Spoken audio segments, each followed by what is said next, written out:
parce que divorce bi. léegi mais man dafa am yu bari yu ma ko bëgg a laaj quoi parce que man d'accord ma ak moom ci ni mu waxee ah. parce que mosuma dégg homme politique bu nekk Sénégal bu waxul li mu wax. Un discours négatif d'un leader politique dans ce pays mosuma ko dégg koo dégg def naan la lu baax la ñu bëgg dañuy samp réew mi nangam ak nangam après nag xëy na ca finalité ba lañ koy mën a attee mais ku ñoom ñëpp loolu ñoo bokk li ñuy wax moom mi li muy wax dégg nañ ko ba tey buur naay nopp. c'est du déjà entendu. c'est du déjà entendu. D'accord. maintenant léegi nag li des moom mooy fa mu jëm ak la mu jëm parce que en politique nous sommes au Sénégal. C'est vrai que d'accord naa ak moom fenn fi mu wax ne tribunal médiatique xas ay nit loolu d'accord naa ci ak moom mais politique bi nga xamee ne depuis Lamine Gueye ñoom Mamadou Dia Aïssa ba fi ñu toll nii Sénégal tu reçois des coups et tu en donnes pardon da ngay jot ay coups di ci joxe. waxuma ne coups yoo xam ne xëy na ay insanité di saagaak yu demee noonu mais politique boo ci duggee il faut nga amu fit ne da nga recevoir da nga joxe mais su fekkee ne léegi da nga ne bon man li ma bëgg mooy lu baax nanga mag na mais ñëpp lu baax lañ bëgg mais dafa am terrain boo xam ne bii na ma ko yàlla baal te baalati ma ko dafa am lu ñuy wax naan koogu seytaane def caa nandal ay yu bëree bëri mooy politique boo ci xasee ba dugg ak noo mën a mel fit da nga ko am comme ni nga ko yaakaar naa ne yàlla jox na la ko mais tamit il faut nga nangu ne lii parce que dafa yomb lool Ablaye Thiam laaj la nga ni bon man en tout cas loolu man xam naa ne du dëgg mais kenn mën naa wax ne non mais Pape Djibi li nga wax ni man lii ak lii ak lii ak lii parce que ñooñu tam fokk ñu bàyyi waale leen xel parce que am na ñenn ñoo xam ne dañoo nekk à côté parce que am na ñu lay taxé lu baree sa financement yi léegi leeral nga ko y a aucun problème ba léegi nii nit ñi ngi wax ne am na ñoo xam ni nekk nañ derrière sa ginnaaw pour pousse la am na sax lu ma fi doon dégg ñu ne xaw nga jege tuuti Macky Sall loolu wóoruma mais déggin la comme ni ko ñëpp di waxee mais nga xam ne politique boo ci duggee li nga wax rafet na trop lu baax laay jot lu ki lay kii waaye nag itam mais itam il faut itam nga nangu ne mbir mi tamit parfois mu def nii ah Maodo oui Maodo da ngay def ay insinuations dangereuses non pas du tout et c'est da ngay def ay insinuations dangereuses c'est-à-dire yow amoo responsabilité boobu non mais non déglu rek da nga may déglu yow itam encaissé yow tamit waaw d'accord loolu nangu naa loolu démocratique man nangu naa loolu ngay def ay insinuations dangereuses te li ma la wax léegi ci njëlbeen bi man dama bëgg ñu waxtaane Sénégal ak sénégalais yi loolu lu ma ñor la parce que ci terrain bi laa jóge nii te dafa am lu ma gis xëy na yow yaa ngi ci sa plateau moo tax loolu moo ma gën a ñor jigéen ñi ma gis ca Mbuur ñuy am doom gàddu seen mère gàddu di ko indiwaale ci hôpital bi loolu laa gën a bëgg a waxtaane te sama jëmm ju ñàkk solo ji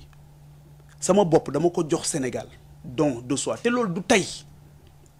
ñi bokk nag man université bi nit ñi di xëy di jàngi di dellu seen kër yi man j'étais le président de l'amicale di xeex pour ñi nga xamante ni ñoom laa bokkal bi may toog fi ma toogoon su ma neexoon nekk un journaliste de compte rendu saa bu problème posé au Sénégal jël naa sama bopp jox ko Sénégal ba mu jeex tàkk au nom de la vérité et de l'objectivité et au nom de l'amour que je porte pour ce pays ak te ci noonu lañ ma yare fi ma yaroo damaa yaru rek gis ñi ma yaroon dool ñi ma yar ñu jël seen bopp yëpp jox ko Sénégal y compris ki nga xamante ni moom lañ ma tuddee mu yar ma jox boppam Sénégal yëpp jox boppam askan bi yëpp man loolu laa donn ku donn leneen yow la ñeel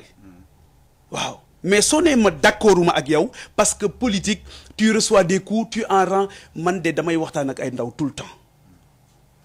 dafa am ay ndaw yoo xamante ni ba ñuy jóg di créer ëttu Pape Djibril Fall boobu ay at léegi mu def ay at may dajeeg ñoom fu nekk ci Sénégal di waxtaan ak ñoom man de du ma leen wax lii ci politique du ma leen wax tamit ne leen politique du diine ñooñu ñoo yàq politique ñu ne la politique du diine mooy mën nga cee wax lu dul dëgg mën nga cee wor mën nga cee wuruc mën nga cee jël loo moomut ñooñu ñoo yàq politique ñun dañu bëgg a soppi loolu yéene lañ ci am yéene rek la ñu am mais nag Maodo mënoo ñoo tere am suñu yéene ñun dañu am yéene. di sax waxuma loolu de waxuma la doo am sa di yéene de mësuma la ko wax dama ne la. est-ce que man non dama ne la mësuma dégg discours bu négatif ci politique. déedéet loolu tamit maa ngi jéggalu waaye wérut ndax xam nga espace public ñun ñëpp ñoo ci nekk man je suis observateur yàgg naa ci espace public xool naa ko gis naa ko élection yëpp daanaka depuis 98 yii boobu j'étais très jeune mais kër gi ma juddoo këru politique la may observer gis boo nee Sénégal discours politique yëpp a yem man damay xaw a jaaxle. non bu négatif laa la wax non mais waxuma la ñëpp a yem. mais lan mooy jàng nga ma jàng néew ma la ñoo yem. dama ne la discours politique mosuma dégg homme politique bu ne damay def lu bon damay fen damay nangam lépp li ngay wax rek la ñuy wax. Maodo bu ma fa déggee bu ma falee lii laay def bu ma falee damay def lu baax. loolu la ñuy wax xam nga ban jafe-jafe nga am. oui da ngay déglu pour tontu waaye dégluwoo pour xam li. ah non je comprends parfaitement ce que vous déedéet je suis désolé et ça me surprend d'ailleurs ci yow. non pas du tout dégluwoo pour xam li may wax. alors quelle est la réponse de. Quelle est la réponse monsieur Pape Djibril. waaw léegi li ma bëgg a wax mooy politique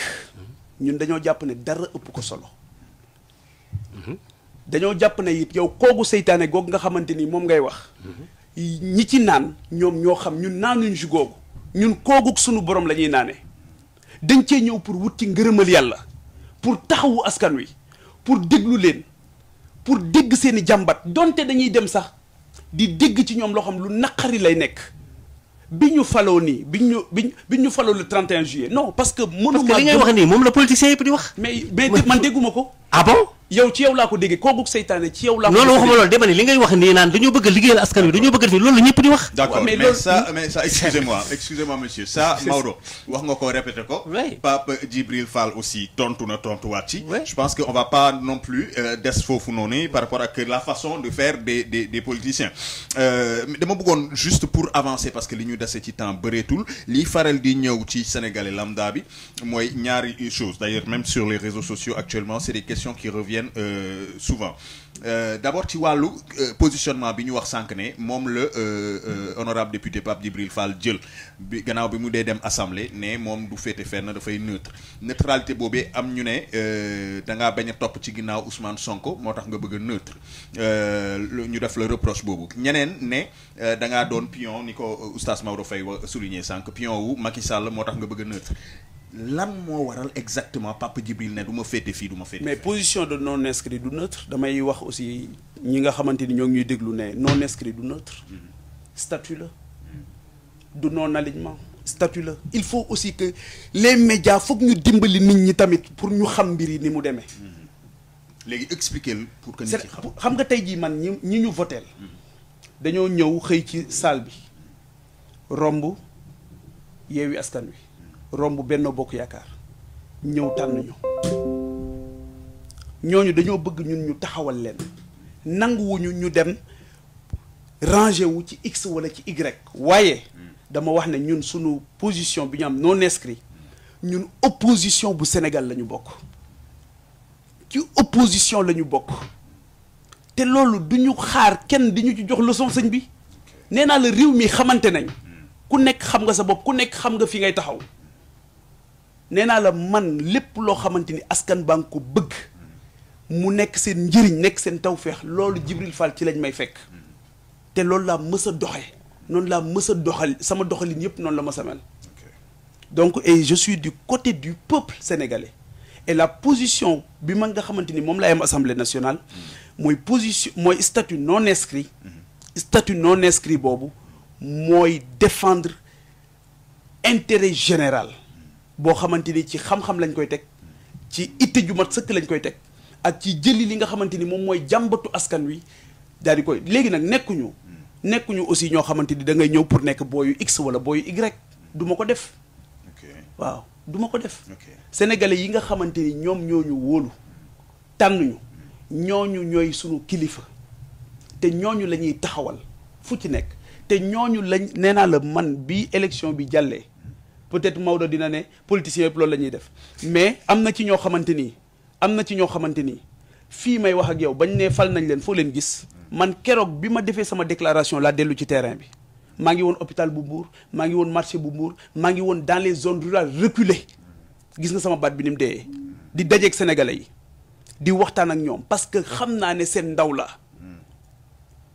kenn ku ci nekk foog ñu nangu gis nga sëñ bi gis nga nit ñi mënuñoo yem gis-gis nit ñi mënuñoo yem itte nit ñi mënuñoo yem tey jii ñaata bàmmeel nga fiy romb dinañ waxtaan ci màggal gi bala ñuy jeexal ñaata bàmmeel nga fiy romb tey dem sa yoon am na ci ñoo xamante ni tey jii saa boo rombee sa bàmmeel seen xel dem ci seen njàmbarte am na ci ñoo xam ba ñu faat tudd naa Babacar Touré léegi am na ñu fi maasee loon est-ce que tudd nañ leen est-ce que moom ak journaliste yëpp a yem yemuñu parce que dafa jéggi liggéeyam am leneen lu mu taxawee. ba léegi néew ma ñoo yem. non parce que dama ne discours négatif laa wax. duñu taxawaat foofu parce que sama temps jeex na. mais je suis d'accord mais tamit mais mënul wax ne man dama wax dañu man excusez-moi vraiment parce que discours négatif. excusez-moi vraiment parce que sama temps mët na sëkk dafa am aussi rédaction bi lu ñu ma may. bëgguma ko jéggi may nañ ma am plus de temps maintenant bu ñu àggee ci publicité yi faw ñu kii honorable xam naa ne fii moom dañu koy def rapidement rek vite fait question réponse directe